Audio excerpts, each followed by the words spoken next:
बिस्मिल्लाहिर्रहमानिर्रहीम। अस्सलामुअलैकुम nursery class. I hope you're all doing well. और आज के लेसन के लिए आप रेडी होंगे। तो आज का हमारा लेसन नंबर है पेज नंबर 14 के ऊपर। हमने जो प्रीवियस लेसन किया था वो डे 1 था और आज इस कॉन्सेप्ट का डे 2 है।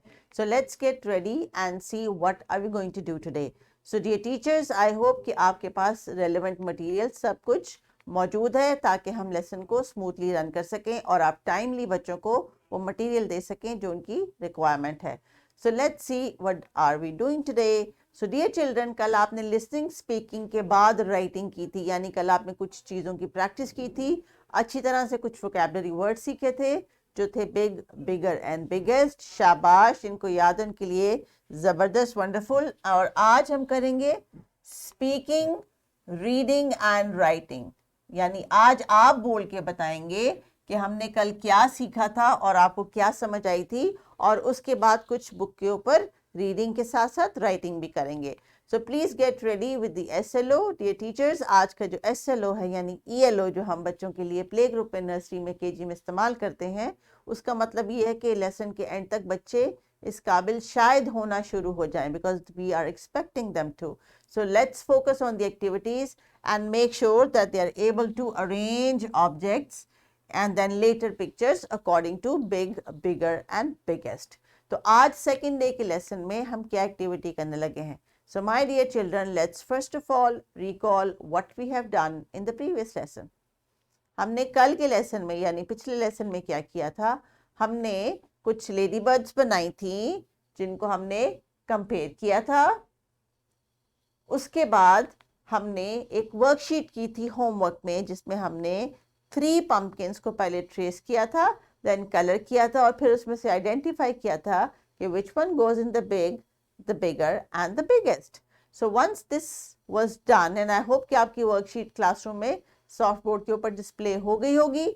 सो दैट इज वंडरफुल। तो नेक्स्ट एक्टिविटी जनाब आज क्या करेंगे, क्योंकि आज आपका लेसन है स्पीकिंग का और रीडिंग का, यानी today you are going to go to the maths corner and what you are going to do there, you are going to find out some set of shoes. तो अभी आपकी class में अगर carpet बिछा हुआ है तो होपफुली आप लोगों ने शूज क्लासरूम से बाहर या कहीं साइड पे उतारे होंगे, क्योंकि हम छोटी क्लासेस में शूज के साथ तो नहीं कारपेट पे बैठते। इन केस अगर नहीं भी उतारे हुए तो आप अभी उतार लें, कुछ इस एक्टिविटी के लिए आपको ये एक्टिविटी करनी है। So you can see on the screen there are some number of pairs of shoes जिनको मैंने accordingly big, bigger, biggest arrange किया हुआ है। तो ये बड़ी मज़ेदार एक्टिविटी है, आप टीचर भी इसमें इन्वॉल्व हो सकते हैं, बच्चों के साथ भी।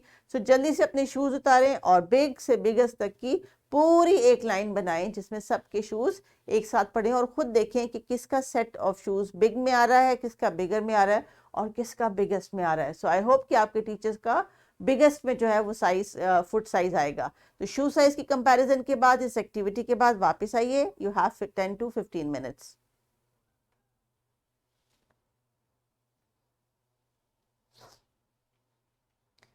जनाब, कैसी लगी आपको ये शू कंपैरिजन की एक्टिविटी?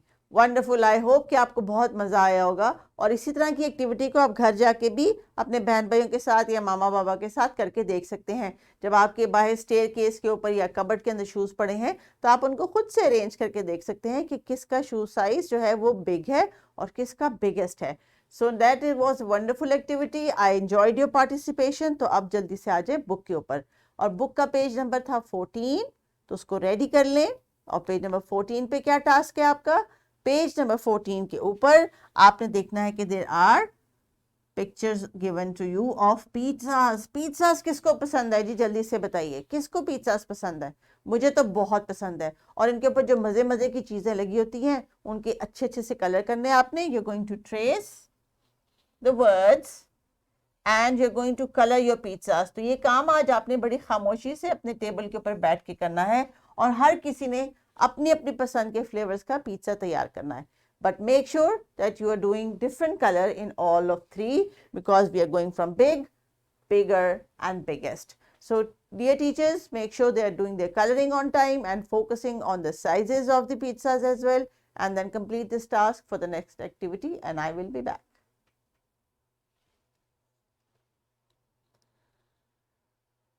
बड़े मज़े मज़े के कलरफुल से पिज़्ज़ास मुझे नज़र आ रहे हैं. सो आई होप कि आज आप जाके अपनी मामा से कहेंगे कि आपको पिज़्ज़ा बना के खिलाएं.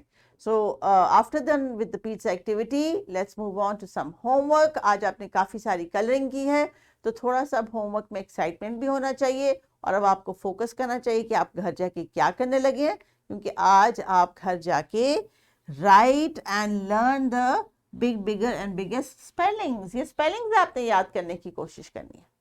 याद हो जाते हैं तो बहुत अच्छी बात है, नहीं याद होते हैं तो no problem. Keep trying, keep focusing, one day you will learn it. And ये टीचर्स, ये जितने भी वोकैबुलरी वर्ड्स हैं जो बुक में बच्चों के लिए दिए गए हैं, अगर वो क्लासरूम में हर वक्त डिस्प्ले रहेंगे और आप डेली किसी ना किसी वक्त उन पर ध्यान दिलवा के रिपीट करवाते रहेंगे, तो साइट लर्निंग के थ्रू वो इनके स्पेलिंग्स भी बहुत जल्दी याद कर लेंगे. So what is for the extra activity? For the extra activity, there is a worksheet for coloring, जिसके ऊपर big, bigger and biggest के जो है वो कुछ cartoons बने हुए हैं. Then you have to color them and they are made accordingly. This big, bigger and biggest. तो I hope after these two tasks आपको big, bigger, biggest के spellings भी अच्छी तरह याद हो गए होंगे. तो आपस की में जो आप एक दूसरे के साथ शेयर करेंगे इंफॉर्मेशन अपनी वर्कशीट की, उसको क्लासरूम में भी जरूर डिस्प्ले कीजिएगा. तो let's wrap up the lesson. Let's recall the lesson. We were doing big, bigger and biggest today. आज लेसन नंबर 2 था और मुझे पूरी उम्मीद है कि आज आपको ये तीनों वर्ड्स समझ भी आ गए और इनके अकॉर्डिंगली आपको चीज़ें अरेंज करनी भी आ गई.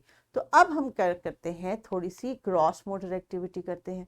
यानी हम रैप अप में ये एक्टिविटी करेंगे. After miss Sadaf is gone, the teacher will make sure that children are performing an activity to describe big, bigger, bigger concept. तो इसके लिए छोटी सी एक्टिविटी है जिसके लिए टीचर अभी आपको कुछ पेपर कप्स देने वाली हैं. तो डियर टीचर्स, बच्चों में पेपर कप्स डिस्ट्रीब्यूट कीजिए और उसके बाद we will be back.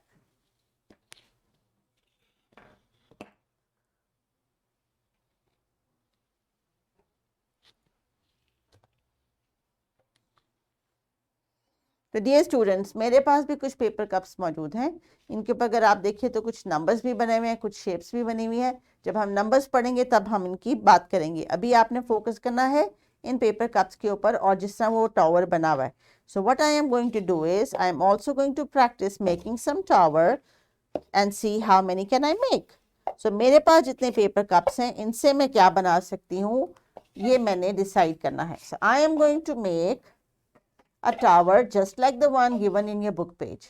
So if I put these two here and this one over here,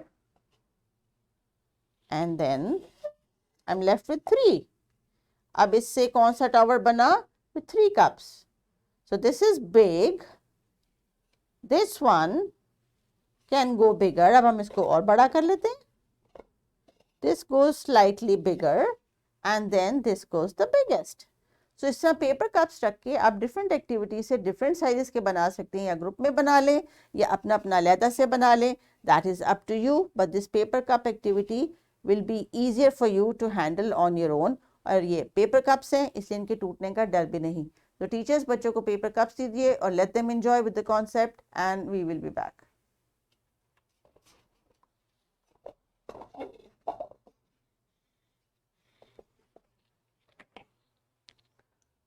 तो रैप अप एक्टिविटी टीचर्स जब आप बाद में करवा लेंगे इस लेसन के बाद, तो आपको काफ़ी हद तक इंश्योर हो जाएगा कि बच्चों को इन तीनों वर्ड्स की अंडरस्टैंडिंग हो गई है. So make sure that you are repeating these vocabulary words again and again so that they can understand and demonstrate the understanding. Because हमारा जो ELO है वो कह रहा था कि बच्चे खुद से अरेंज करें पहले objects and then later pictures. तो बाद में पिक्चर्स की जो है वो हमने एक्टिविटी भी एग्जीक्यूट करनी होगी. सो जब तक ऑब्जेक्ट्स के साथ उनका ये बिग, बिगर, बिगेस्ट का कॉन्सेप्ट कॉन्क्रीट नहीं होता, repeat any activity you feel like और any you want to make on your own, you are free to do that, but make sure each and every student gets the ELO 100%. So thank you very much for today's lesson, and in the next lesson we'll do more activities. Take care and Allah Hafiz.